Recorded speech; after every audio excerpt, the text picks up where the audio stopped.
Go to Tracey Brown Live. Gals and guys, go to Tracey Brown Live. Go to Tracey Brown Live. Go to Tracey Brown Live. Gals and guys, go to Tracey Brown Live. Go to Tracey Brown Live. Go to Tracey Brown Live. Gals and guys, go to Tracey Brown Live. Go to Tracey Brown Live. Go to Tracey Brown Live.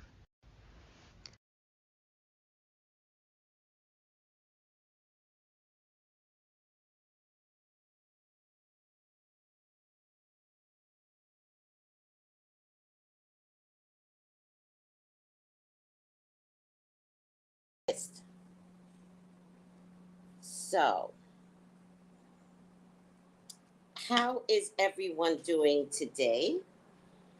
And welcome to the book club. We are reading The Alchemist. I didn't really consider it a book club until one of my group mates called it that, and I was like, oh, I guess it is a book club. And when she called it out, I was like, okay, I got it. Let me see. I'm gonna send a picture over to YouTube so that we could alternate between one and the other. I need a picture of Melissa too. So when Melissa talks, I can show her picture. I think I have a picture of her. Get this. So how is everyone doing today? I feel, whew, what a little bit of sleep can do. I was so out of it yesterday. Oh, we did what do you call it? Tracy After Dark yesterday. Melissa was on, and it was a good, I want to call it a session, Tracy After Dark, because we were there to talk about self love and crystals that go with self love and herbs that go with self love and candle magic for self love, right? Hi, Lottie. Um, and so I think what I discovered last night is that people are having a hard time, not with self love, but being taken advantage of. And from what I could tell, people are being taken advantage of by their own families. And so I was like, oh, this is coming out a little different than I had hoped, right? But the one thing about spirit and God is you let the energy flow the way the energy flows, right? I can't tell the sea what to do. The sea is going to flow the way it flows. I can work with the sea.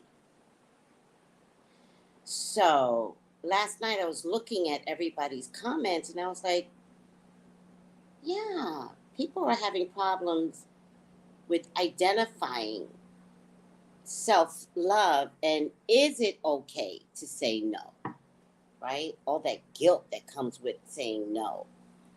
And it seems to me it wasn't even about relationships, it was about family. And I thought that was interesting because I'm having my own problems with my family, right? Very similar stuff where it's like I give because I love to give, don't get me wrong. You know, I only have one child, but I give, and then there's an expectation of giving, and then there's an expectation of give it to me. And I don't know if you guys know what I mean when I say it that way, but it's like because you always give, now I'm not even going to ask in a way where it's polite. I have expectations that you're going to give when I fuck up. So I just think it's interesting that was the main topic last night, and I was like, wow, we got to do more of these, because as a psychic, I know I heal, right? Doing psychic readings, but now it's just time to heal people in a supportive kind of way. Maybe people are helping me too, right? Because I had to close the books on giving. And it caused a rift. It caused a major rift. Was it just that? Yeah. Yeah, it was just that, right? It was just that.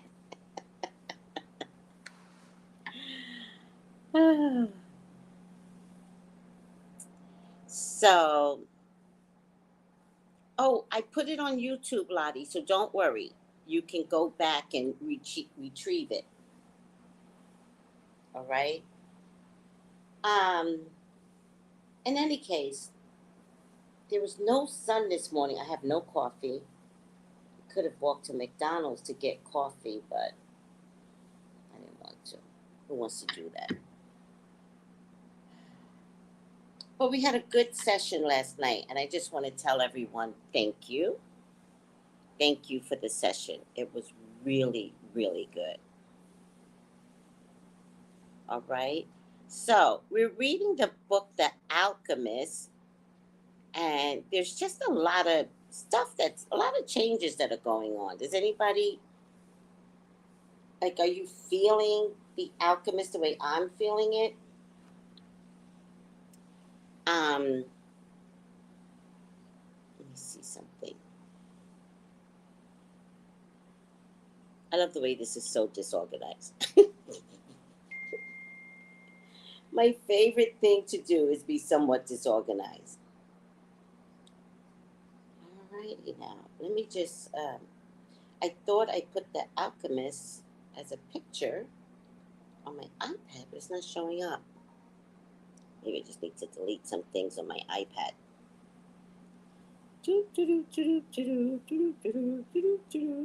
If I only had a brain. Add photo library. No, it's not coming up. Oh, right there's.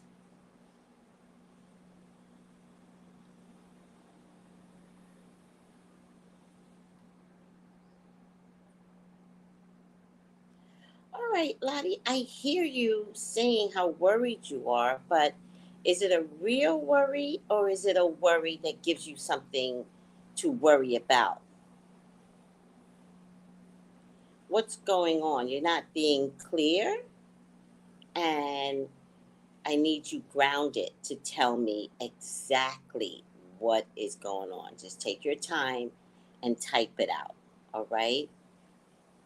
Take your time and type it out. I hear that you're worried. You don't need to repeat that word again, but tell me what's going on.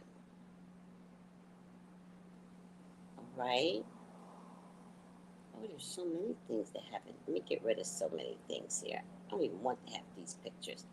So annoying that iPhone shares everything with my telephone. That is so annoying to me. So I've got all these pictures on my. There used to be a time you could select all. I don't know why it's not showing select all. Let me see. No. Um, if I take a picture on my phone, it shows up on my iPad. I don't know if you guys have an iPad, but it's so annoying. All right. Oh, guys, horoscopes are up. Horoscopes are up. Get your horoscopes. They're up. Alrighty now. Let me see if I can delete at least 100 of these. Oh, 76. I'll leave you up. I had a crab bite my feet the other day. It was so funny. Like, literally just wanted to be like nubbing at my feet. Don't try that. Actually, no, I'll get rid of all of this. Nope, I'll leave you. Nope, I'll leave you. Did it get to 100 yet? Because this is so annoying. All right, 100. Garbage. Yes. All right. Now let's see if I can get. The older generation seem to know what to do. I thank you so much, Tracy. You're welcome, sweetie. All right, hold on a second. Oh, silly me. I know why he's not coming on. I'm so silly. I'm so silly. There's a video, and then there's a photo, and I was on video. So silly. There you go. Just want to show the book, The Alchemist. We'll look at it in a minute. Oh, that's the end of this broadcast. What am I doing? Comments. I want to make happy atmosphere where people can feel happy, but the world is hard, like all these lovely people, and they don't have love. Yeah, I get it, Lottie. I don't know if it's your responsibility to capture the whole world in one breath, you know. I think the only thing you can do is see if your neighbor is okay. You see how that works? I want to start a community, maybe a bit like So Do It. Are you kidding me, Lottie? Start your community. I'm always encouraging people to start their community. And you have such a big heart. So, with a heart like yours, you need to start a community. That would be real nice. Let me know if you need help with that.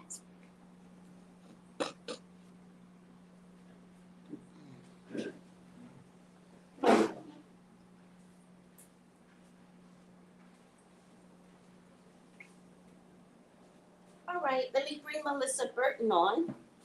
Melissa Burton from the Melissa Burton Show. Hi, Melissa. Good morning, Dory. How are you? Good morning. How are you? Good health. Good health. How are Well, you? I just finished walking Sammy, Yes, of course. and as I was walking the little boy, I noticed that a squirrel was, we was passing by a tree, and the squirrel was like looking paranoid. And I was like looking at him, and I'm like, I don't think we should pass this squirrel. I don't think it's a good idea. So I looked. I don't know what. I was getting ready to go cross Sammy, and I looked on the ground. There was a squirrel dead in the street, right? Like it got ran over. Mm. And then another one was next to the tree, but like it fell out of the tree like it was going to go help the other one before it got hit by a car. And I was just like, oh my God. And I was like, I don't know what it is, but I'm always seeing some animal die somewhere. Right. Like dead already. Yeah. And I'm just like, what is that? Yeah. You know, this girl might have been traumatized. Mhm. You know,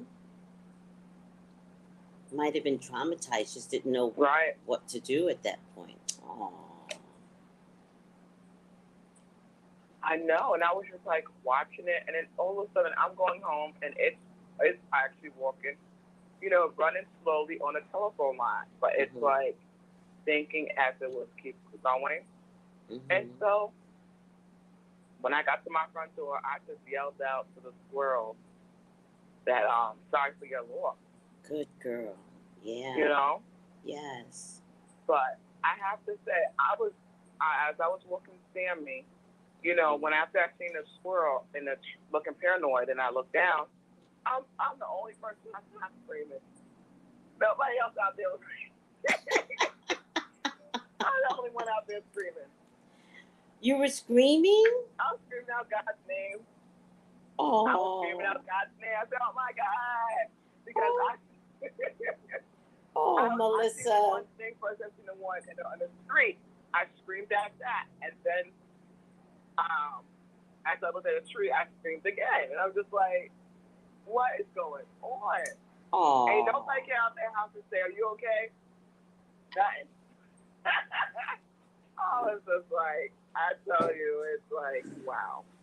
So you were screaming because of the dead animal? Help me out here.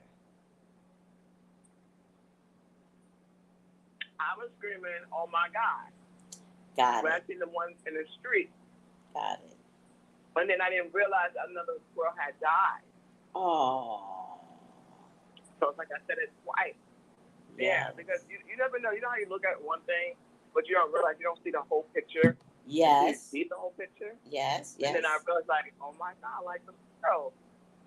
Oh. But they speed around my area. A lot of people speed all the time. Yeah. You know. Yeah. So sometimes I'm not surprised when anything gets hit over there. Yeah. Yeah. You know, it's so sad because I always wonder about them damn squirrels because the way they cross the street is horrible. They always cross the street like, uh-oh, like, uh-oh. And then they just freeze in the middle of the street. Mhm. It's so annoying, but They do freeze. They do freeze, yeah. But, you know, you bring me to another point, Melissa. There was a movie that I watched on a plane this time last year when I was relocating here permanently. And it's called The Year Earth Changed. And it's on Apple TV right now. I don't know if you have Apple TV, but if anybody has Apple TV, most fascinating show ever. Apple TV, and it's called The Year Earth Changed. And that's when we were under lockdown, and all the animals started to come out. Yeah. All the animals started. Yeah. I mean, it's so good to watch. I mean, so good. So if you could, I'll send it to you, Melissa. It might be, I don't know, it might be on YouTube. Maybe I got this from, oh, it's on YouTube. Oh, the trailer is on YouTube. God damn it. YouTube? No, the trailer is. But I'll send you the trailer. I might get to buy it on YouTube. No, it's not. Sometimes you get to buy movies on YouTube. Yeah, it's not on YouTube. I'm going to send you the trailer, which is on YouTube. So I just sent it to you. Oh, okay. I just sent it to you. But right now, it's on Apple TV. Oh, I don't even have Apple TV. I know a lot of people don't have Apple TV. I know. But there's a movie out there that's called the Day Earth Changed. I think that's the name of it. I'm still screwing it up. The Day Earth Changed. And much like your experience, it's the year Earth changed. Oh my God. The year, let me type it in again, Melissa. The year Earth changed. And it just reminds me of what you said with this squirrel. Like, we're on their territory. You know what I mean? Yeah. We're on their territory. So, you know what? Go ahead. You're right though about what the during COVID time, because I realized outside it was peaceful and the air wasn't like thick. You know, the air wasn't like, you know, you could smell the air, you know, negativity and all that. It just felt like when people was home, Yeah. everything was just peaceful. Something changed in the air. Yeah. And the air was clearer. Do you remember that? Yeah. Like, Yeah. I lived in Los Angeles where there's a lot of, you know, smoke and fog. It was nothing. There was no exhaust fumes in the air. It was nice for a minute there, you know? Yeah. I miss us staying home. It's like everybody had got a break. Everybody got a break, yeah.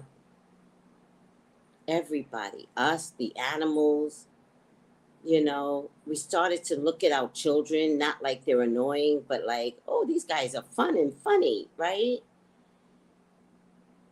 Yeah. Mhm. I missed the lockdown. I liked it, everyone. Sorry, but I liked it. Hey, Melissa, Justin Bieber has a condition called Ramsey something, and to me, I'm gonna do a reading on it later, but to me, it looks like it's COVID related, COVID vaccine related. Mhm. And so You know what? what? I was looking at a video of him.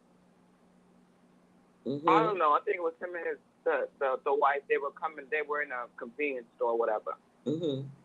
He just looks to me. He just looks like he's agitated all the time. All the time. He looks so unhappy to me.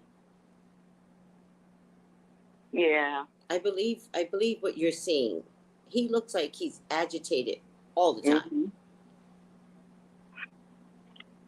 It just goes to show you, like, you have all this money, but you don't know how to make happiness. Right? Mm-hmm. You can make really good music, but you Right. don't know how to make happiness. But I do like him as an artist. And so I posted, I was like, this is COVID vaccine related. Oh, child, so many people got so mad at me. You all just don't believe. So many people got so mad at me. Mm. They're like, you don't know anything about But medical and blah, blah. And I was like, all right, guys, yeah, whatever.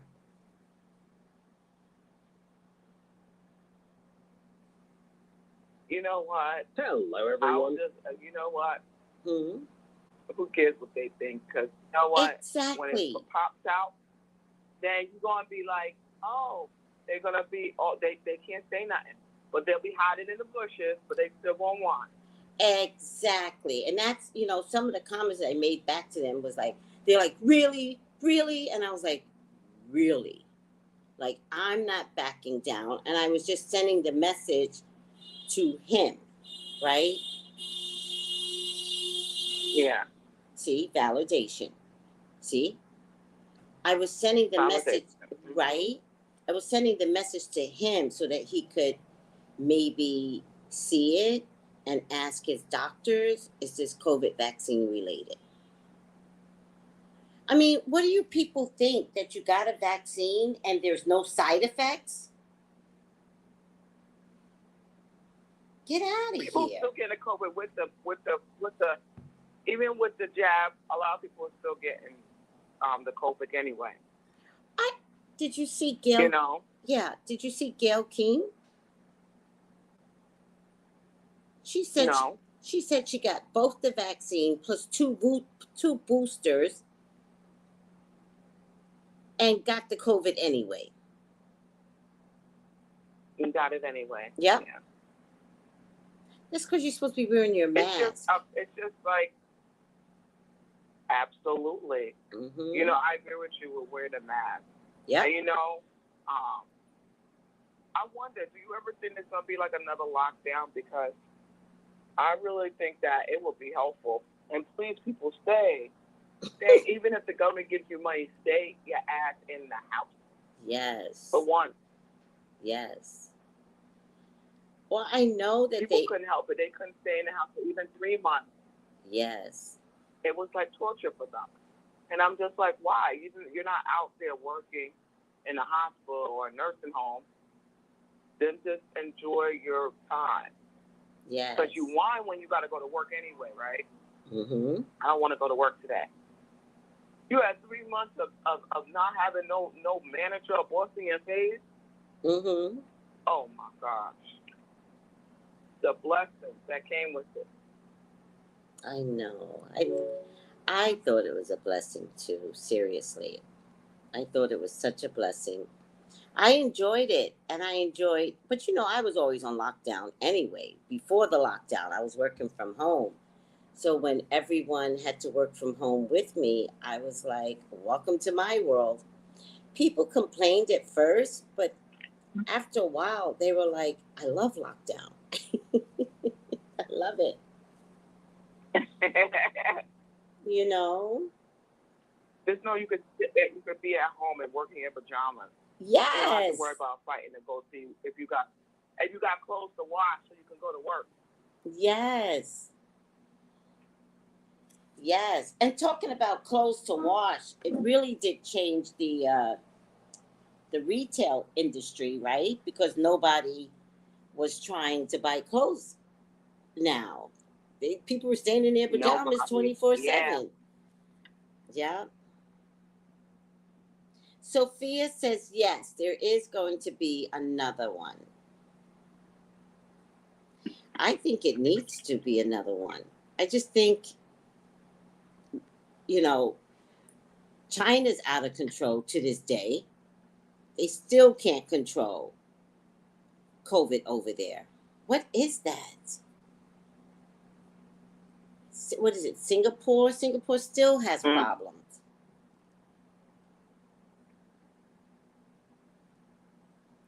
I don't know about. I think they should definitely let people No, go ahead. Oh no, go ahead. Go ahead. No. No, I was just saying, it just be. Go ahead. Oh no, go ahead, Tracy. No, it's a delay between the two of us. No, I was gonna say. Oh yeah, there's a delay, so we seem to talk at the same time because of a delay. Sophia said a lot of baby making. And I don't think so. I think there's a lot of divorces.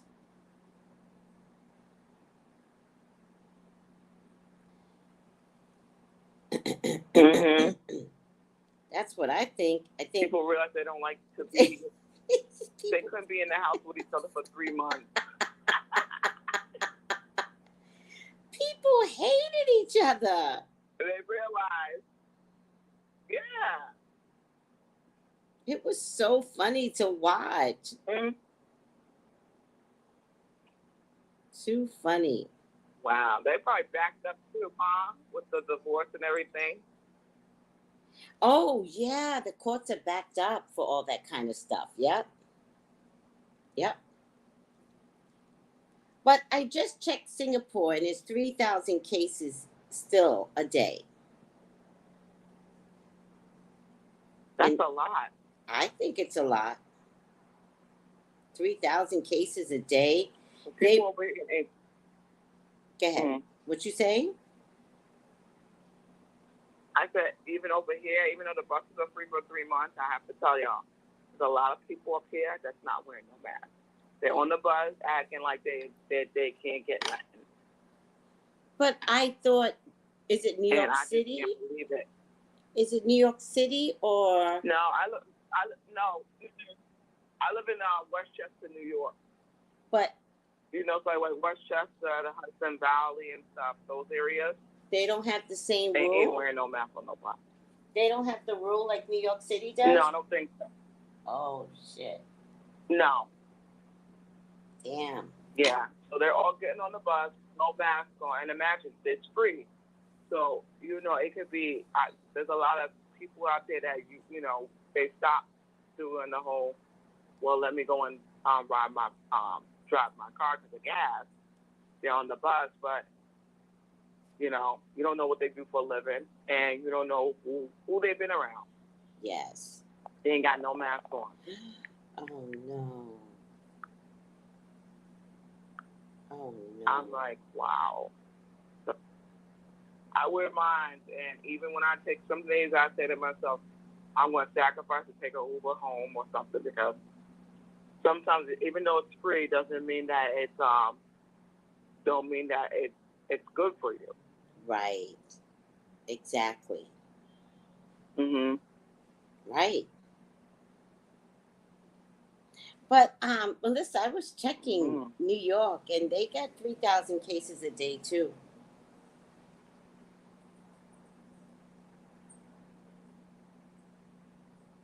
So They need to sometimes, just let people just be home. say that again.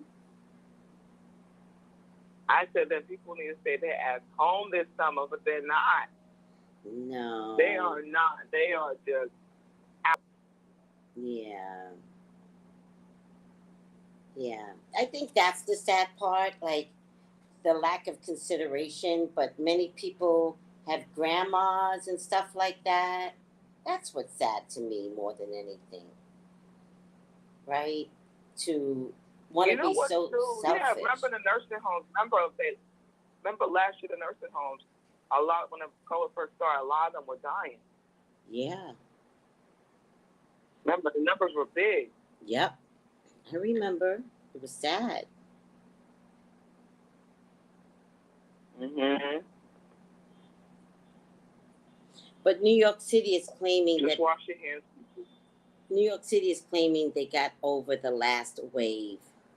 I love that they're calling it a wave. Because a wave means another one's coming, people. Oh my God. Mm-hmm.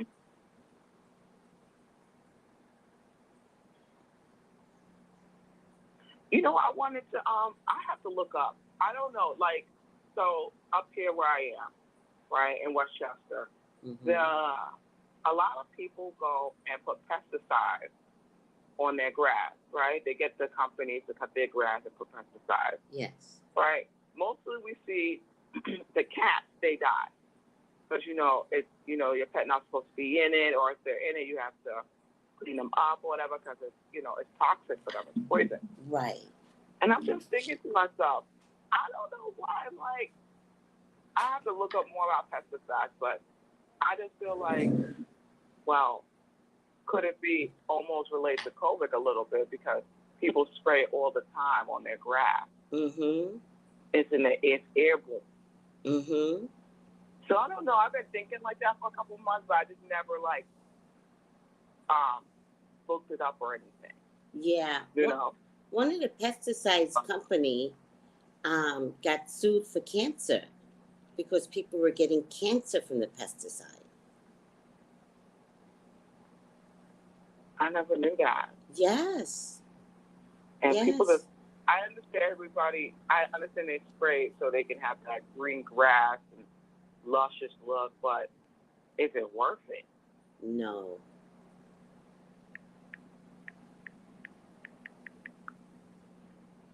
Let me see if I can find it for you. Because the pesticide has a lot of chemicals in it. I mean, a lot. It's so sad, but you're right. You're so right. Tracy, I don't know if you had this. Remember the time we had the West Nile? The what now? Remember we used to have the West Nile virus? You remember that came from the mosquitoes? Yeah. I know I had it over here. Yeah. And they used to have the helicopters come and spray your whole town. I remember that. So they would tell us you have to go in the house by 8 o'clock. Yep. 8 o'clock at night, you have to be in your house because they're going to start spraying. You can hear the helicopters. Yep. I remember that. I think I was in Staten Island at the time. Yeah. So, I mean, if y'all going to spray, why y'all not spraying for COVID? Spray for sanitizer or something. Mm-hmm. Like a sanitizer to spray in the air. Yeah. Well, you think that will clean everything up just a little bit? Well, but they just admitted that it was airborne. So that's the problem. They've been lying, and so they finally just admitted that it's airborne. But, Melissa, it's called Roundup, the pesticide company, and they had to pay $11 billion in settlements. Wow. Yep. Yep. But you're right in terms of, could they spray COVID away? Maybe, but they have to first admit that it's airborne, and they just decided that it was airborne. So, but they don't want to spend money. They just want you to get vaccinated for a vaccine that doesn't work. That's all they want.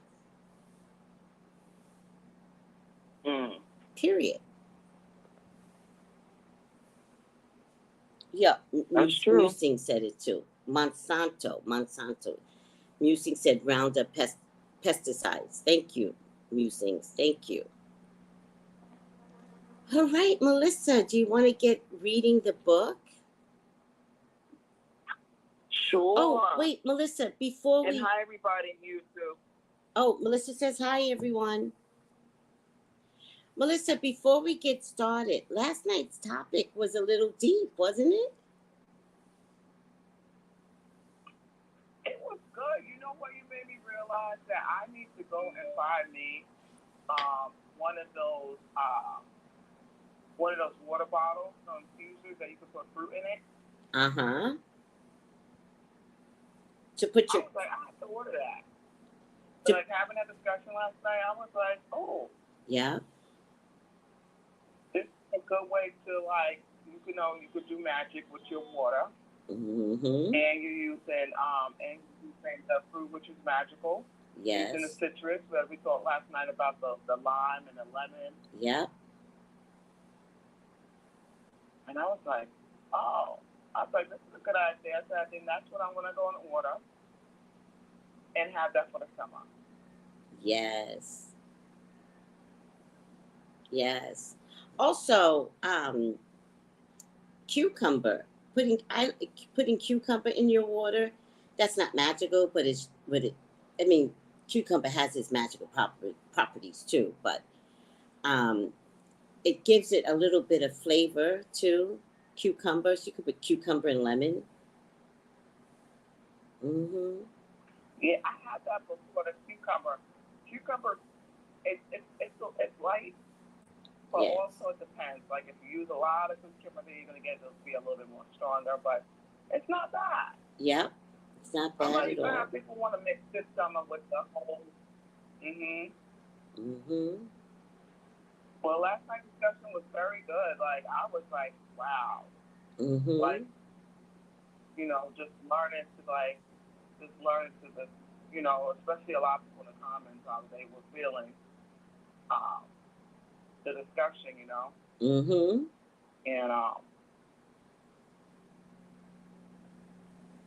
and just learning that, you have to put, your self-love, and know that if you don't love yourself first, then you'll be used by others, right? Yes. And remember, the other thing we talked about is how most children are raised so that their parents make them dependent on them. Many children are raised that way. Yeah. That is something new I got to learn last night, especially like you said, like how, it all starts when you're 8 years old or younger than that. It's almost like I just tendency change. Yes. Like on a child. And really just gaslighting the child. You know what I mean? Right. Because what we talked about last night, everyone, is how some parents will raise you to be educated, powerful, but the parent knows that they themselves have inadequacies. So they train their children to be self-sufficient, unlike themselves, but then they also train them to have guilt so that the parent that has inadequacies, when you become an adult, they make you feel guilty if you don't take care of them. So they teach you from a baby to take care of them.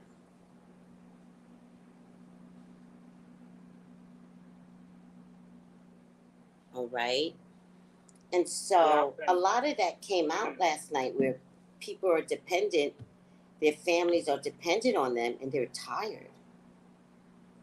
They're exhausted from it. I thought that was sad. But I'm just glad we had an opportunity to talk about it. It is sad. Mm-hmm. Yeah. It's like you don't know, like they depend on you to make sure that they have a, it's like they guilt trip you and say, well, you didn't, you're a lawyer. Yeah. You don't have the, Yeah. you're supposed to take care of me. Yes. Or say to you, you wouldn't be a lawyer if it weren't for me. Like just really guilt you into some bullshit. And that is so wrong on so many levels. It is. It really is. It is. And it's hard to organize your thoughts because it becomes robotic after a while, right? So you're just taking care of people. Could be mom, mostly. It's women that do this to their children. Sometimes it could be sisters. Like that Cinderella story, that shit is real. Where one person out of the siblings does all the goddamn work for everybody. That shit is real. Mm-hmm. So we talked about different herbs and crystals that could infuse self-love. But what we talked about last night is self-love is one sentence. One sentence. No is a whole sentence. Yes, it is. No. Learn to say. I love that. It's like, Mm-hmm. I love that last night when you said you have to learn to say no. Yes. You know? Yes. And you feel guilty when you say no, but you have to learn that teaching people to not use you is what's happening here. That's what you're teaching people. You are not allowed to depend upon me. You are not allowed to use me. I don't care that you helped raise me. It's the inherited guilt in that. Do you understand? Because if you have a good child, you're just going to have a good child. Right? Which means you're going to wind up having a child that's giving anyway. But if you manipulate your child into being the parent, let's say, that's not right. And then making them feel guilty, no, none of that is right. I don't care. Because that child is now 40-something, 30-something, and they are miserable. Because all they're doing is waiting for someone to say, I need. So exercising and using a sentence, it's a very strong sentence, but no. No. And I told everyone, like, make up an excuse, like high price gases, you know, rent increase, gas prices increase. You don't have the funds. Food, you don't have the funds. Food has increased. You know, what I could do for you in 2019, I can't do for you today. I do not have it. But use the word no, because no is a feeling you get inside. So you have to say, no, I do not have it. And then this is why I don't have it. But use the word no. Yeah. You know what, Tracy? I feel you when you say, you know, you have to say it from your gut, saying no. Yes. Because if we're always a yes person and the person's using you, and it's kind of like that person already knows, like you're not in a good place as far as financial wise, right? Yeah. And they know you're not taking care of your health. Mm-hmm. They already know that you're depressed. Mm. But it's like they don't care. They don't care. No compassion. But they don't have to care, right? Because that's the selfishness on the other end. That person can only measure their needs. They don't have time to measure your needs. I need money. And all I know is that you're a doctor. You have this type of job. So why wouldn't you have it? Unacceptable. The buck stops with no.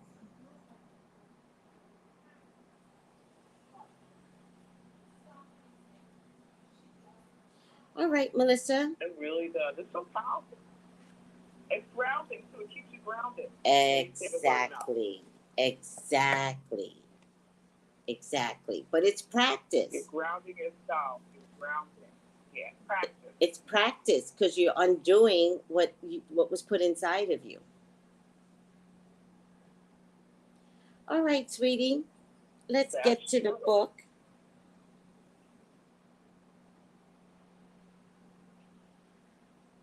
All right. We were on page. We were on page 12. I think on I think 12 or 13. But I remember 13. we're on 13. Okay. And we're starting with whatever. Okay.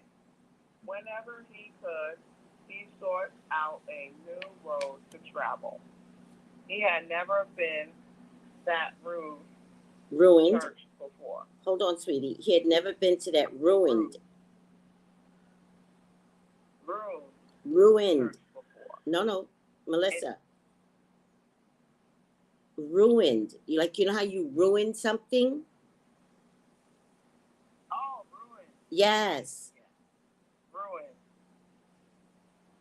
He never had been to that ruined church before.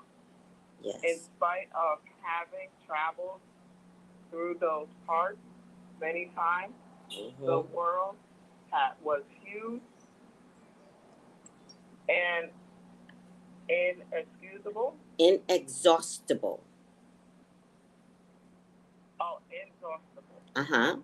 He had only to allow his sheep to set the route for a while. And he would discover other interesting things. The problem is that they don't even realize that they're walking in new roads every day. They don't see that the fields are new and the seasons change. All they think about is food and water. That's so funny. Maybe we all that way, the boy mused. Even me, I haven't thought of other women since I met the merchant's daughter. Looking at the sun, he calculated that he would reach Tarifa, I believe. Tarifa? I believe it's Tarifa. Okay. Oh, yeah. Tarifa before midday. There he could exchange his book for a bigger one. Fill this wine bottle, shave, and have a haircut. He had to prepare himself for his meeting with the girl, and he didn't want to think about the possibility that some other shepherd with a larger flock of sheep had arrived before him and asked for her hand. It's the possibility of having a dream come true that makes life interesting. He thought as he looked again at the position of the sun and hurried his pace, he had suddenly remembered that in Tarifa,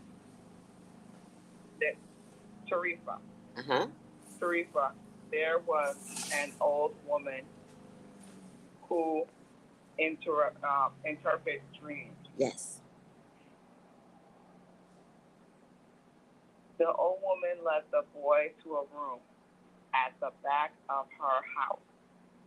It was separate from her living room by a curtain of colored beads. The room furnishing consisted. On a table. An image of the Sacred Heart of Jesus and 2 chairs. The woman sat down and told him to be seated as well. Then she looked both of his hands in hers and began quietly to pray. It sounded like a gypsy prayer. The boy had already had experience on the road with gypsies and also traveled. But they had no flock or sheep.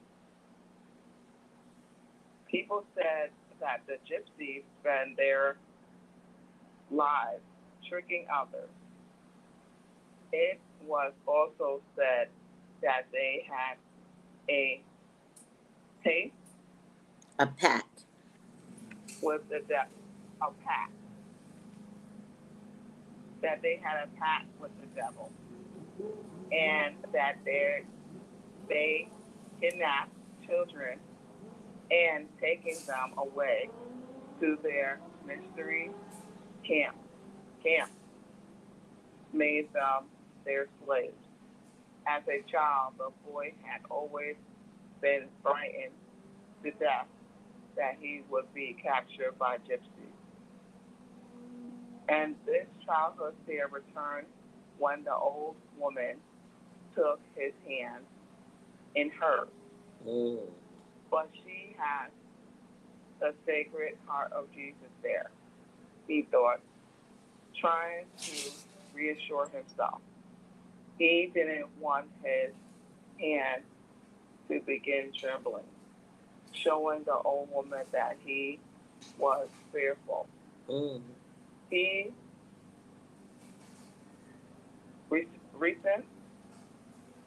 I don't know how to say that word, Tracy. Recited. He recited an Our Father silently. Very interesting that the woman, never taking her eyes from the boy's hand, and then she fell silent. The boy was becoming nervous. His hands began to tremble, and the woman sensed it. He quickly pulled his hand away. I didn't come here to have you read my poem, he said, already regretting having the tongue. He thought for a moment that it would be better to pay her fee and leave without learning a thing, that he was giving too much importance to his reoccurring dreams. You came so that you could learn about your dreams, said the old woman. And dreams are the language of God. When he speaks in our language, I can interpret what he has said. But if he speaks in the language of the soul, it is only you can understand. Good morning. But whichever it is, I'm going to charge you for the consultation. Yes. Another trick of voice. But he decided to take a chance. A shepherd always takes his chance with wolves and with drought. And doubt. And that's what makes a shepherd's life exciting. I have had the same dream twice, he said. I dreamed that I was in a field with my sheep, when a child appeared and began to play with the animal. I don't like people to do that because the sheep are afraid of strangers. But children always seem to be able to play with them without frightening them. I don't know why. I don't know why, how animals know the age of a human being. Tell me more about your dream, said the woman. I have to get back to my cooking, and since you don't have much money, I can't give you a lot of time. The child went on playing with my sheep for quite a while, continued the boy, a bit upset. And suddenly the child took me by both hands and transported me to the Egyptian pyramid. Oh, wow. He paused for a moment to see if the woman knew what the Egyptian pyramids were. But she's not nothing. But she said nothing. Uh-huh. Then at the Egyptian pyramid, he said the last three words slowly so that the old woman will understand. The child said to me, if you come here, you will find a hidden treasure. And just as she was about to show me the exact location, I woke up both times. The woman was silent for some time. Then she again took his hand and studied them carefully. I'm not going to charge you anything now, she said, but I want 10 of the treasure if you find it. The boy laughed out of happiness. He was going to be able to save the little bit of money he had because of a dream about a hidden treasure. Well, interpret the dream, he said. First, swear to me. Swear that you will give me 1/10 of your treasure in exchange for what I'm going to tell you. Wow. The shepherd swore that he would.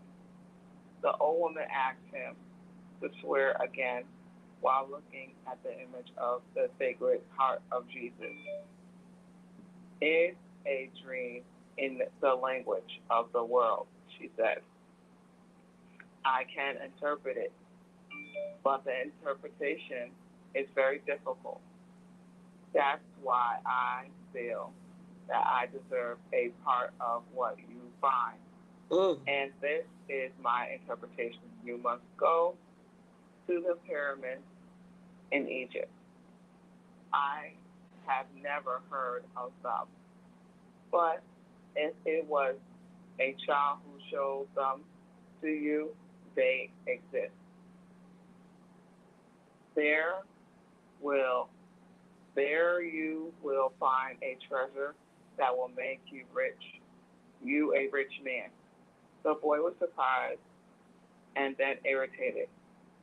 He didn't need to seek out the old woman for this, but then he remembered that he wasn't going to have to pay anything. I didn't need to waste my time for this, he said. I told you that your dream was a difficult one.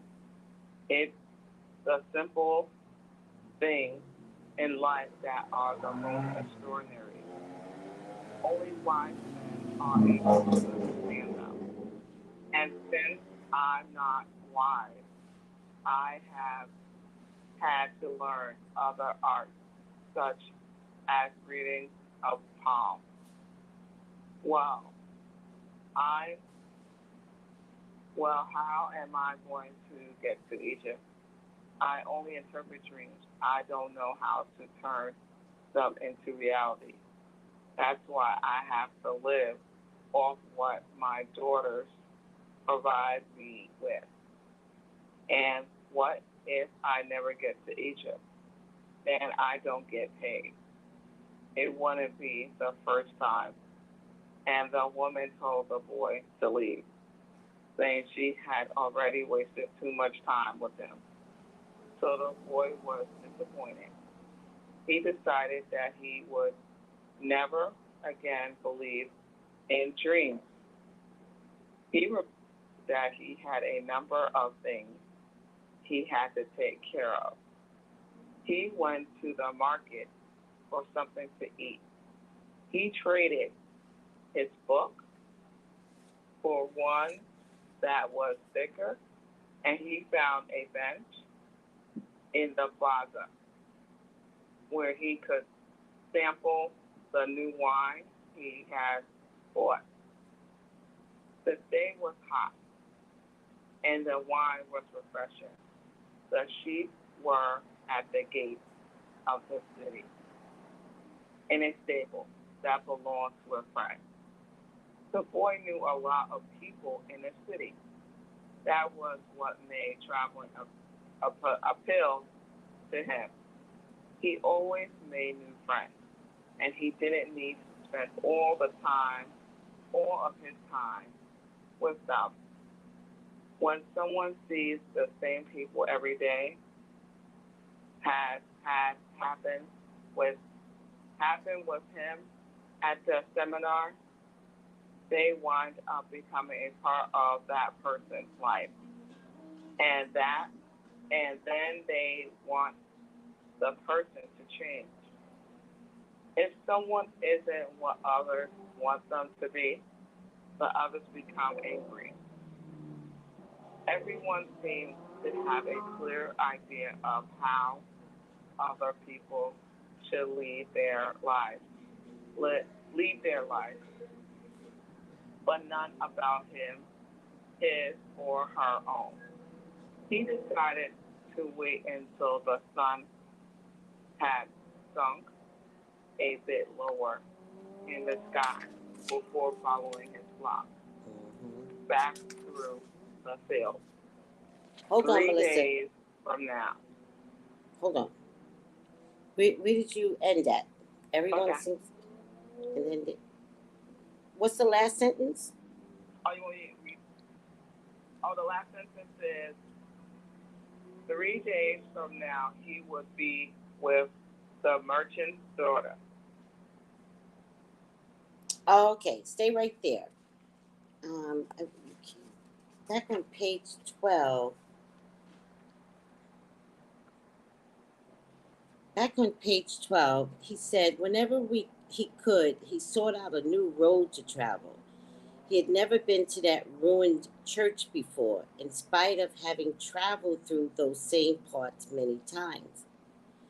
The world was huge and inexhaustible. He had only to allow his sheep to set the route for a while, and he would discover other interesting things. I just want to point out where he says he's been on this road before, but he had never been to that ruined church before. There are so many times, Melissa, when all of a sudden we'll look at something and we'll be like, I never noticed that before. Especially like in the tarot cards, that's my favorite, right? You can do the tarot cards and do the tarot cards and do the tarot cards, and all of a sudden something different shows up, but it was always there, right? Mm-hmm. But you only see it when, that is true, right? And you only see it when it has to have meaning in that moment for that client. So I think it's interesting that a ruined church was always there. It had to have been. It's ruined. You know, I feel like it was in that moment his eyes were opening up. It was in that moment he was not going to be a shepherd anymore. But it was but it was a subtle change. You know, whenever he could, he sought out a new road to travel. He'd never been to that ruined church before, in spite of having traveled through these parts many times. That was a shift in energy right there.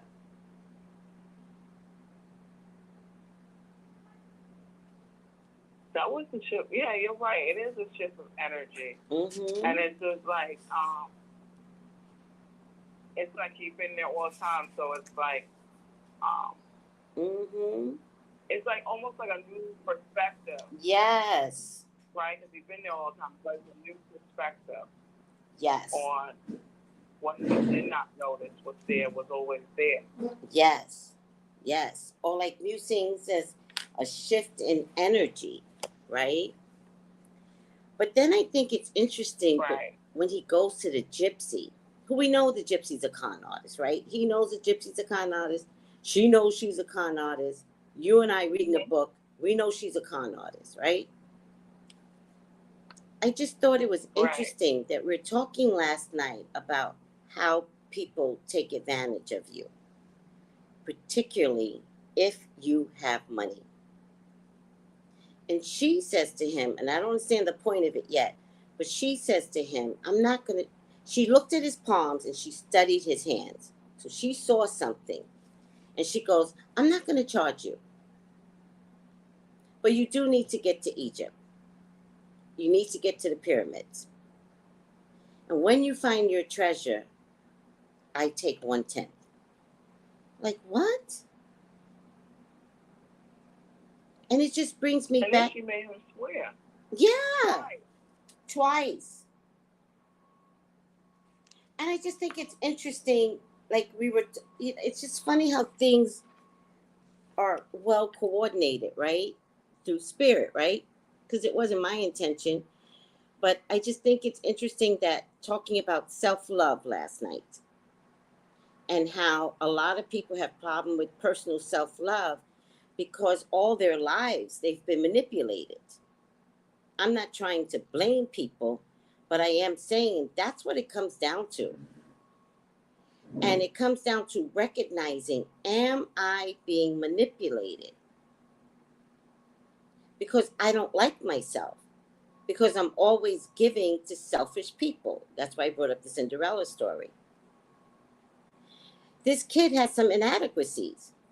He might be able to read. He might be able to read in 3 or 4 languages, but he doesn't value himself enough, particularly in the eyes of this little girl that he's trying to impress. The gypsy can see that. Right. And then all of a sudden she's like, once you find a treasure, you have to give me 1/10. What? That reminds me of that little girl. That gypsy was trying to bank. She was trying to get whatever she already knew. She's like, she knew. Right. Bitch. Right. And that just reminds me of that little girl, that little boy that the parent is grooming to be, excellent citizens, right? For whose benefit? Well, an excellent citizen is always for the benefit of the greater good, but it also gives you a chance to brag. And then in the long run, you guilt your children into taking care of you. Maybe way too early, because Hakuna Matata, we are going to be taking care of our parents. Hakuna Matata. It's going to show up. But I'm saying when it shows up and you're just 30. So I just feel like there's a correlation here between what we talked about last night, Melissa, and this little boy being taken advantage by this gypsy who knew he was destined for money. She knew. Right. Mm-hmm. She knew. Yeah, you're right. And she know, and not only that, but she talked to him like a riddle. Right.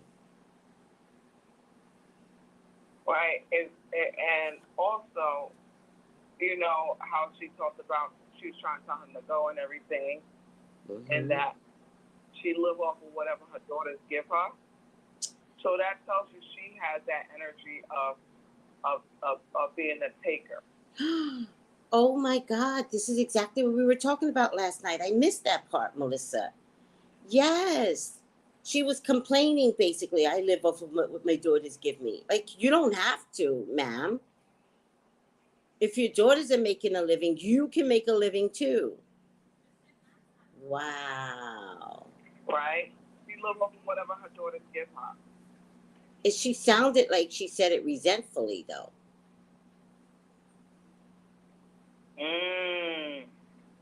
Right? Because now she could see that this boy is going to come into some money, and now she's like, okay, so I studied your hand. She didn't say that to him, but she's like, oh, you coming into some money. When you find it, you owe me because I didn't charge you. What? Oh, child. I want to see how that works out in the end.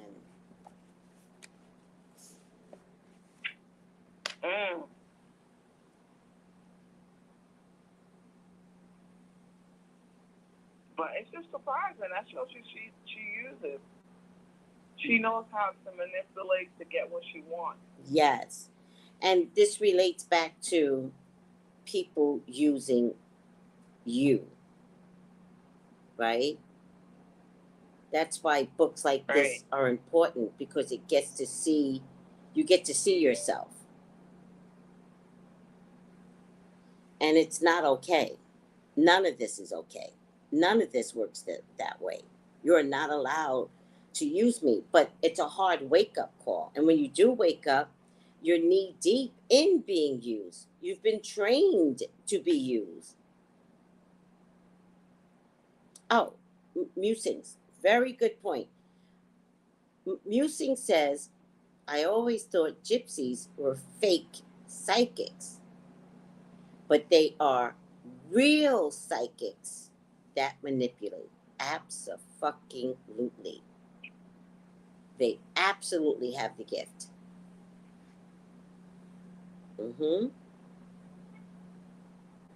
But they will trick you into spending more money.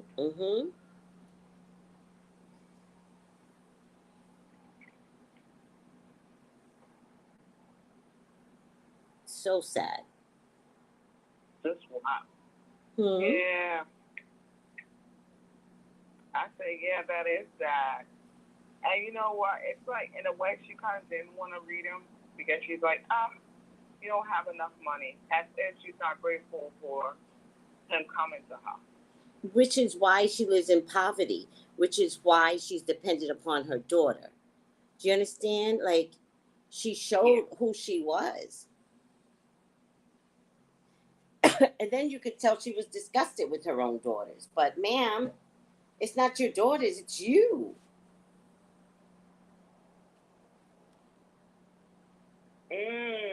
Yeah.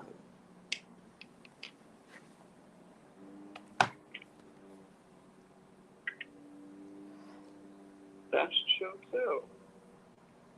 And, guys, especially those of you that is looking to get into psychic readings and all that stuff, don't be led by influence or led by money. And don't be led by the need to be right. And don't be led by influencing innocent people to believe that you're gifted and you have the knowledge, right? You only have the knowledge based upon the person and based upon what God wants you to tell the person. It doesn't mean that you always have the knowledge every single time. So if you take advantage of your own gift, it will come back on you. I know a client that told me that one of her leaders was making them pay, like literally making them pay for things they didn't need. Forcing them to do readings. And then ordering them to do the things that they needed to do, like bury this or bury that or catch a pigeon and bury it. Like, it was weird shit. And so when she called me for the reading and she told me about it, I laughed. I couldn't stop laughing. And she's like, Tracey, it's not funny. I was like, no, I'm so sorry. I can't stop laughing. And I was like, did you do all these things? And she's like, yes. And I was like, oh my God, I'm still laughing now. I could not stop laughing. And I was like, she's a charlatan. Get away from her. Don't let her do this to you anymore. She's a human being that, like Musings by Monifa says, that's taking her gift and manipulating it. I was like, you have to get away from her. You have to shut the door. You have to say no more.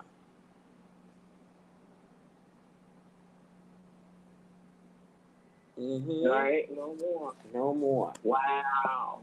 Just to see how that manipulates to do things like that, you know? For the love of money, mind you. This always comes down to an excess of, it comes down to greed. That's what it comes down to. Very simple. It comes down to greed.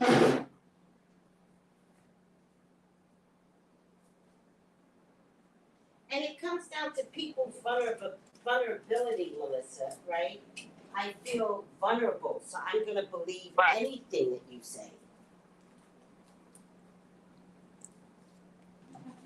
You know? You know what, too, when you said the word greed, I thought about gluttony, too. Same thing. Like, it's like, yeah. It's like they feed it, they have to feed off what, like how the woman, she's greedy, right? She's greedy, and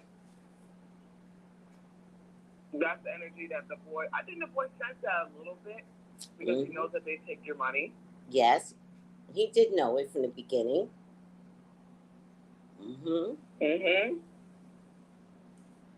All right. Where are we at, Melissa? Okay. Where are we at? We're here where we're here when it starts. He started. Okay. Are you ready to read again? On page 18. Did you have something else to say? I was saying that the woman, how she talked about her place, especially having a curtain and stuff.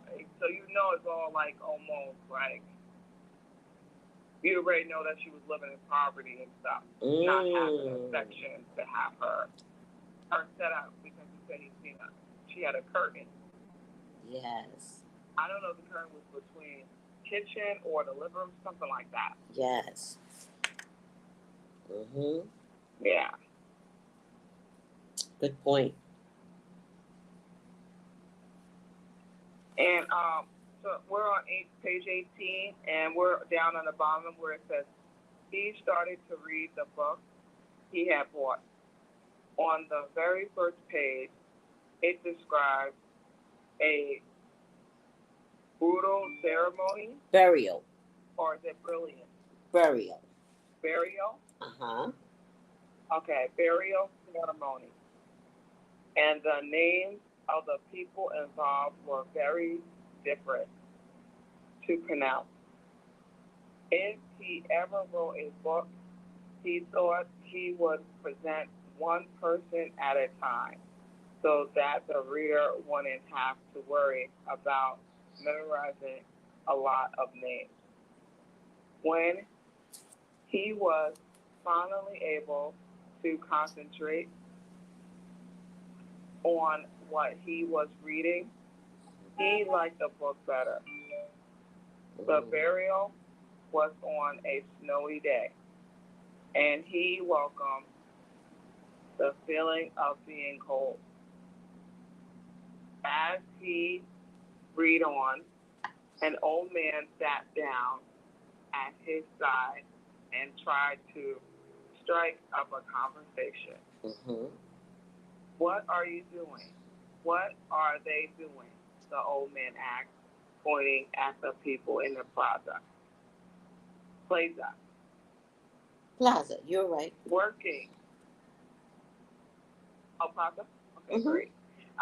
Working. The boy answered dryly. making it look as if he wanted to concentrate on his reading.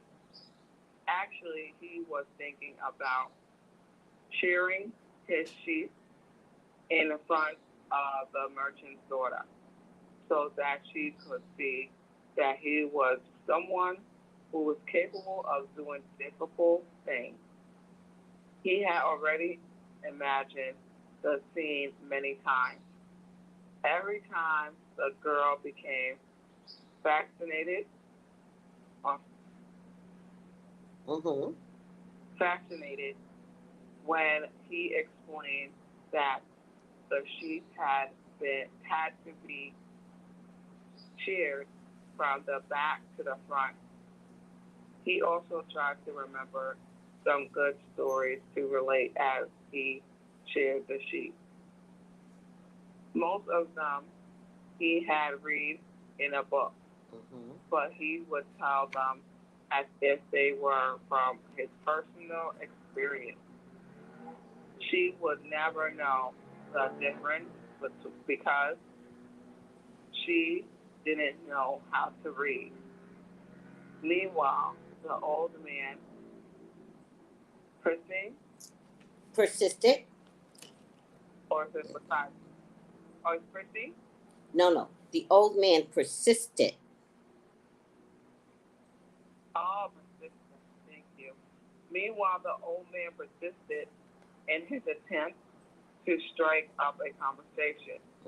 He said that he was tired and thirsty and asked if he might have a sip of the boy's wine. The boy offered his bottle, hoping that the old man would leave him alone. But the old man wanted to talk, and he asked the boy what book he was reading. The boy was tempted to be rude and moved to another bench, but his father had taught him to be respectful of the elderly. So he held out the book to the man for two reasons. First, that he himself wasn't sure how to pronounce the title, and second, that if the boy man didn't know how to read, he would probably feel ashamed and decide on his own according to change benches. Said the old man, looking at all sides of the book as if it were something strange object. This is an important book, but it really irritating. The boy was shocked. The old man knew how to read and had already read the book. And if the book was irritating, as the old man had said, the boy still had time to change it for another. It's a book that says the same thing almost all the other books in the world say. Continue the old man. It describes people enabled to choose their own personal legend. And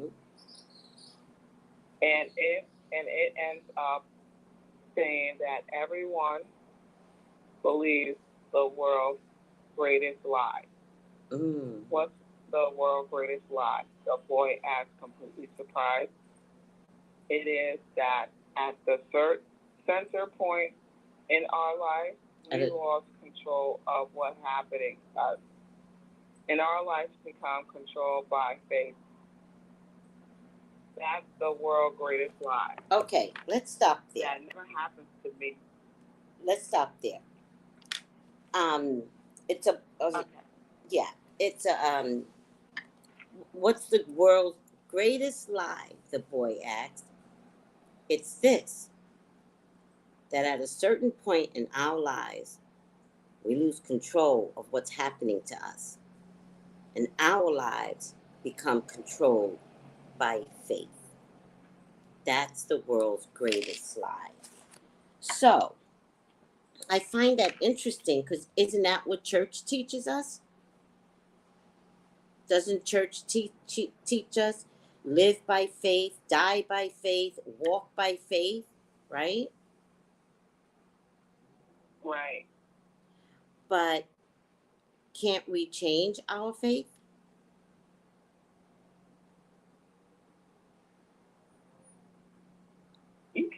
We can change our faith. Yes. But Go ahead. and you know what? Didn't the boy go to like a school where he's going to be a priest, right? Mm-hmm. So in a way, he changed his own faith There you go. by being a shepherd and not being a priest. Yes. So being led by faith is not sacrilegious. That is something that's controlling. But if you change your faith, especially if you're amongst a group of people, then they can manipulate you into thinking that you're not being of God by deciding to change your faith, right? Remember, that was one of his issues. He was on the path for God, right? And then he decided, Right. I just want to travel the world. Remember, his dad was like, I used to be you, but he didn't say that to him. And his dad was like, I'm going to give you some coins, do what you will, meaning change your faith. So his dad already showed him that he can change his faith. The man is telling him that you are not, everything you do is not by faith, because you can change your faith. It's really important for people to understand that. You are never stuck anywhere. You can make changes and change your faith. God will be with you by way of your own free will and your own decisions. Religion teaches you that everything that comes to you is by faith. Everything that comes to you is by God, but it's not fated. Does that make sense what I'm trying to say? You know what, too, Tracy? Like, some people that have that faith, it's like embedded in them. Mm-hmm. Right? Right. Right. So let me Go ahead. Go ahead, Melissa. Oh, no, go ahead. Oh, I was going to say that at a certain point in our lives, we lose control of what's happening to us. And our lives become controlled by faith. That is the greatest lie. So I just want to point out, like, so many people are abused, right, in their childhood, right?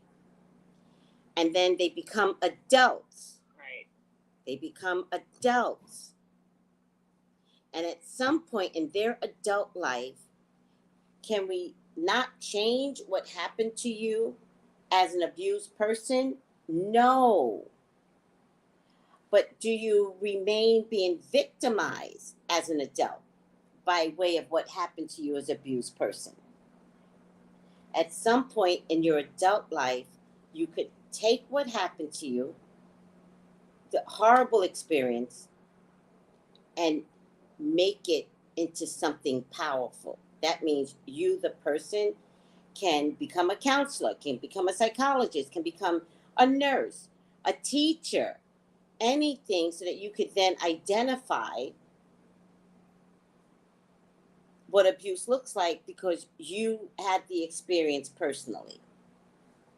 There are times when things happen to us that is as a tool to get better, not to be in your adult life and constantly bring up, I'm limited.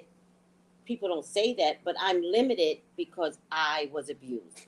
I can't have great relationships because I was abused. I can't be a good husband because I didn't have a father in my life. You understand what I'm trying to say? The world's greatest lie is that you're Right. controlled by fate. It's the greatest lie. You control your fate, and you can change your fate, and you could be better than ever. Every day that you get to wake up is a day to create better. Every day. Because at some point in your own life, you control that. If you're 15, you can't control that. You're a victim of circumstances. If that same victim at 15 becomes 25, that person has the ability to be so much more better than what was given to them. And that's a choice. Mm. It's like they take their pain and they turn it into something that's more greater than that's more bigger, more greater than they thought it would be. That's right. Like recognizing if someone got abused, like, wow, I never thought about that, but I mean, that's helpful. That's like even being a counselor. Like if you don't know someone's getting abused at a school, I'm at home, and you're a counselor at school, it's like you wouldn't know the signs, the difference. Yes. But sometimes we get experiences to help others. But if you get experiences, and I'm not advocating, I don't want anybody to think that I'm saying anything about abuse, teaching. I just want to be fair in my words. I just want you to understand that anything that you go through, you have the choice and the chance to turn it around. How you turn it around is up to you. Like the young girls in a gymnastic team, right? A whole trove of them Right. was molested by this doctor, right? And today, it didn't stop any of them from being great gymnasts. They still achieved that. But in the process of being greatness today, they have decided to go back and sue and check the doctor and even check the FBI. Like they're literally suing the FBI because the FBI did have some information on this guy. So it's almost like taking the circumstances that has made you grow up awkwardly to then empower your faith, not take your faith and decide this is my faith. So I'm going to sit back and accept where I'm at today because this was slated for me. Nothing's ever slated for you. Who's the little girl, Elizabeth, that was kidnapped, guys? Right? And she went along with the kidnappers for a while. But the one opportunity that she had when someone said, "Are you Elizabeth?" And she was like, "I am." That moment changed her life because she had to decide, I'm not slated to have this faith with these disgusting people. I might have done this to survive unconsciously. I don't even think she did it consciously. She went along with it to survive. But when it came down to an opening and somebody said, "Aren't you Elizabeth?" And she said, "I am." And boom, her fate changed. But she had to make that decision in that moment to not keep up the pretend that these kidnappers had her doing and being. That's the same thing with you growing up normally, right? Oh, I didn't get to have a great education. I didn't get to do this. But at 25, you can go back and get your education. You can go back and relearn, restructure, re-be. It's totally up to you. Even if you had a humble beginning with not enough education, no, not enough teachers believing in you. I mean, am I making sense, Melissa? I think that's a critical part of this book. You're definitely making sense. Mm-hmm. You know, like you can change. I love that when you say you can change. You know, you can't change yesterday, but you can definitely change tomorrow. You know, you can change today. You're in the present moment. That's right. Some people are stuck in marriages. That's what I hate the most. Some people are stuck in marriages. And then I'll do a reading and I'll be like, this has been going on for more than 10 years. And they're like, it's been going on for 15 years. Married the whole time. And even at the point of me having a conversation with them, even at that point, they don't know that they can change their fate. Even at the conversation with me. And so the one of the greatest lies is that at a certain point in our lives, we lose control of what's happening to us. Right? Could be a marriage. And our lives become controlled by fate.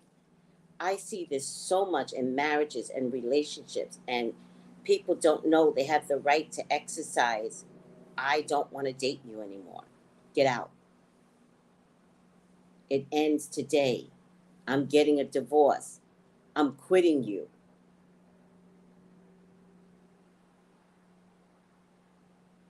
Mm-hmm. Like, we have to ask ourselves, what... Learn to say... Mm-hmm. Go ahead. And learn to say no. Yes. And I think at least the first few pages are talking about manipulation, because that at a certain point in our lives, we lose control of what's happening to us, and our lives are controlled by faith. You can be manipulated into believing something. You can be manipulated. Like when somebody wants a divorce and they talk to their friends, you know what people say? Some examples are, well, at least you have a husband. What? Like this, she's trying to tell you that she is miserable. And all you could think is, you gained a husband? When what you would want more than anything is a nice man? Huh? It's like our friend is basically like, it's almost like our friend is like, not only is she jealous that, you know, she doesn't take our friend's feelings into consideration, that she's unhappy. She's ready to go. Right. You know? Right. And right. You know, it's just, how can I say? I keep hearing the word "or." What's good for others is not good for. What's good for one's not always good for all. Yes. And it's so important to understand that make the changes and the shift when you're most upset, disgusted, disappointed, tired, right? Like, I can't, like, I left my husband early. I already knew he was going to control me. And I didn't think nothing about my family, but families and friends make you feel guilty. They'll say things like, well, nobody's going to love you like he does. What? I'm telling you, he's not a nice person. And all you could see is how well he takes care of me. That's manipulation. That's what he is showing the outside world. Oh, look how well I take care of Tracey. Every time my ex-husband brought me something, he showed it to my family first. I was the last one to see it. And it's like, wow. So it was like, it's like manipulating. Thank you. Basically, he was manipulating everybody that was around, everybody that was close to you. Thank you. Because everybody go, oh my God, Tracy's so lucky. She's getting this jewelry, that jewelry. And then I get the jewelry, and now I think I'm bragging, right? I was like, oh my God, guess what Chris brought me? And they're like, we saw it already. We're so happy for you. I'm like, you saw what? You saw my gift? You saw my birthday gift before I got my birthday gift? So there were little things like that early on that I was like, what is this? And I began to recognize that he needed adoration from my family because he knew he was going to be a fuck up in the marriage. He knew it. He knew it. I didn't know it. He knew he was going to be a fuck up. And at the very least, he was going to show my family what a great man he was. And so when I started to complain, they would say, that doesn't sound like Chris. Tracy, you're too much because you have a great man. Yeah. Yeah. And what I learned was that, go ahead, Melissa. No, it's just sad how they didn't, like, you gotta be like, hey, you know me for years. You know me since the day I was born. Right. Why the hell you gonna listen to it? Why the hell you listen to a man that came along yesterday? And so what I've learned was I've learned to be selfish. If for a lack of a better word, I've learned that if something doesn't feel right to me, I'm done. I'm out. Period. I don't care what people think. I don't care if they're like, Tracy, you never have a man. Right, I don't. I'm not fixing that for you. Does that make sense? Right. Yeah. That makes sense. Yeah. And then look on the next page 21. The boy goes, that never happened to me. The boy said, they wanted me to be a priest, but I decided to become a shepherd. Much better, said the old man, because you really like to travel. So, I don't know. This is deep. I hope you guys are getting the deepness of it. Oh, it is deep. Musings. Your face. Interesting. Musings brings up a really good point, and thank you for this, Musings. Musing says, even the shepherd boy was going to manipulate the girl with stories. He pretends to be his. Wow. What? I didn't even realize that. Neither did I. Wow. What? Right. But we did read that part where he's like, he doesn't even shave the sheep, by the way. He doesn't do that. He brings it to somebody to shave. And he's like, I'm going to stand outside and I'm going to shave one or two of the sheep. And as I'm shaving, I'm going to tell her these fascinating stories. Wow. That's profound musings. That's good. Wow. That's good. So he got a little manipulation in him too. Thank you. And remember he said, well, the girl won't understand because she can't read. Bingo. Starting out manipulating. Thank you, Musings. That was deep. That was a good catch. So how is this relationship supposed to turn out when he's already deciding that she is uneducated and he gets to be superior over her? Right. Get out of here.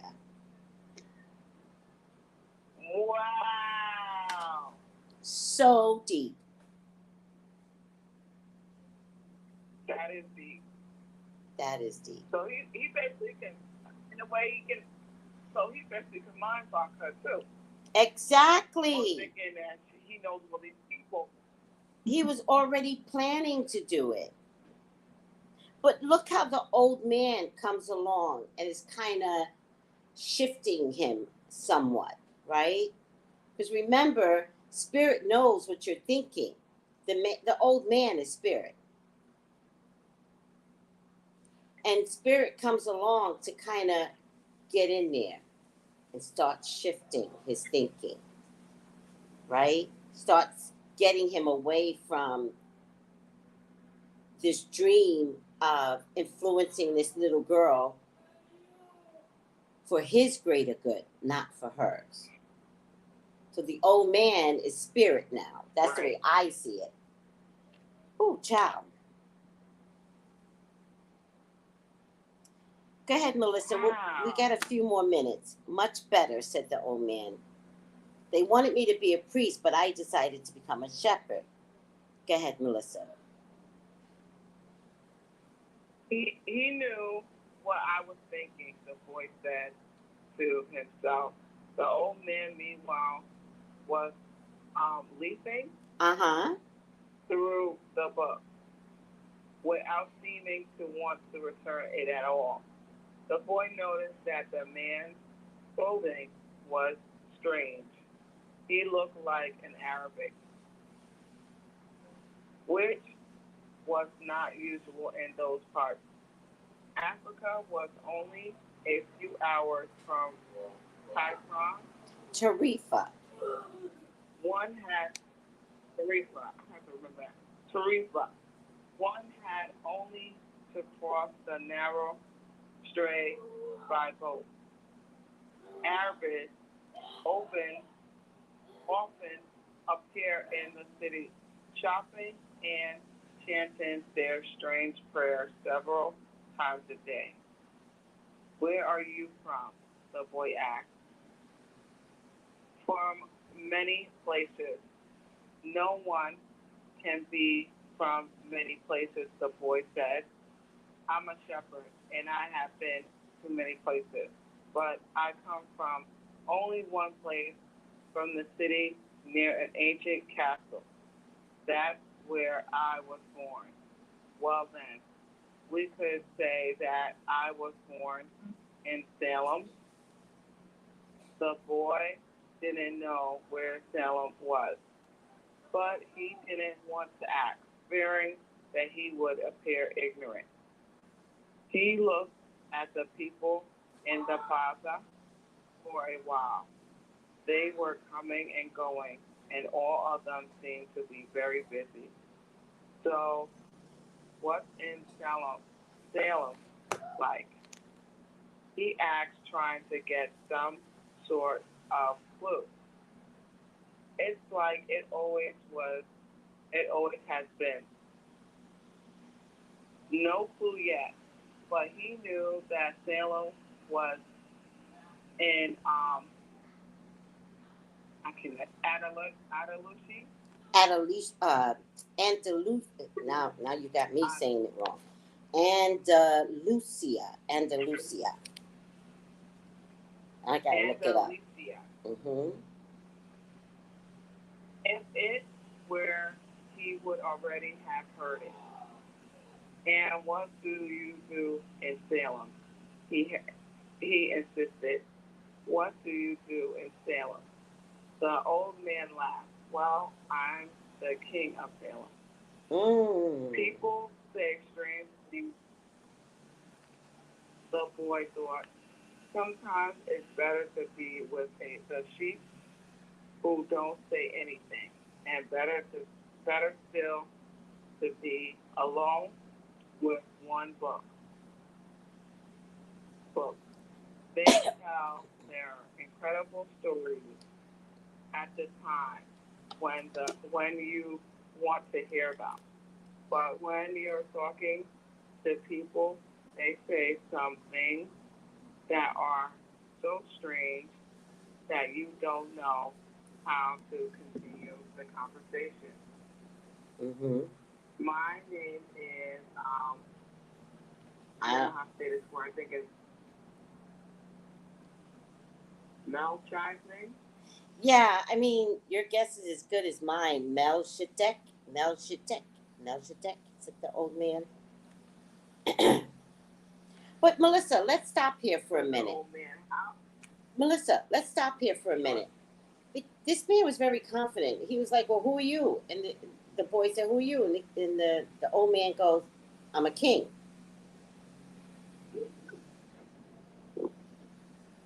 Why is that impossible? He goes, "I'm the king of Salem." Why is that impossible? I'm just saying. I don't think it's impossible. I'm just saying. But I think it says, "My name is Melchizedek," maybe. The boy's being really rude, by the way. Kind of not liking him at this moment. Yeah, he's being rude. It's like, but he doesn't want to appear that he's ignorant. Yes. He's kind of being rude, and he doesn't even ask and say, "Oh my God, like you're a king." That's really cool. He doesn't say any of that. It's kind of like He automatically doesn't believe him. anything else. Right. Yeah, he doesn't believe. All right, let's stop there. I'm gonna mark the page. My name is Melchizedek. Let's stop there. And Melissa, are you working today? Are you doing your show today? What are you up to? No work. Oh, no working today. I'm gonna have a peaceful me day. Oh, I love that. I know. Self-care.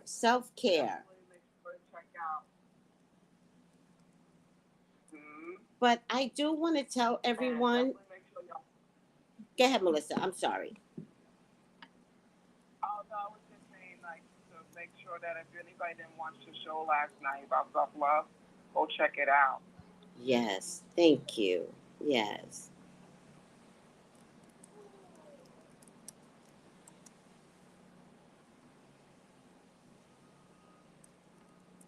Hold on. I'm just going to type in. You know, I think there might be a way to replay one of your shows, Melissa. You heard me?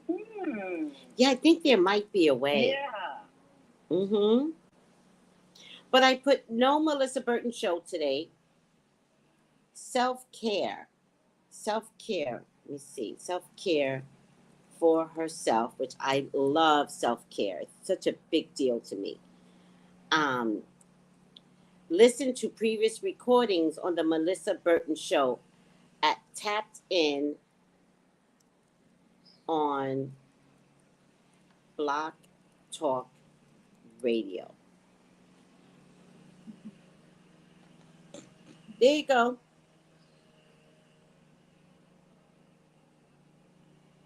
Thank you so much, Tracy, and definitely, you go back and listen to some of the episodes, especially when I get the callers.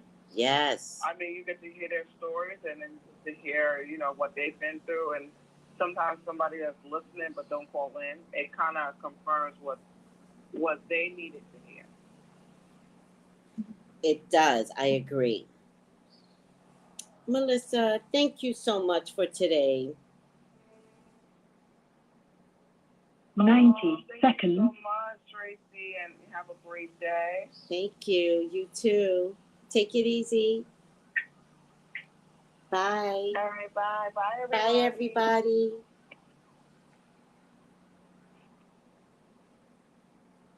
Oh, wait. If you want a reading today, I do have openings. So, let me see.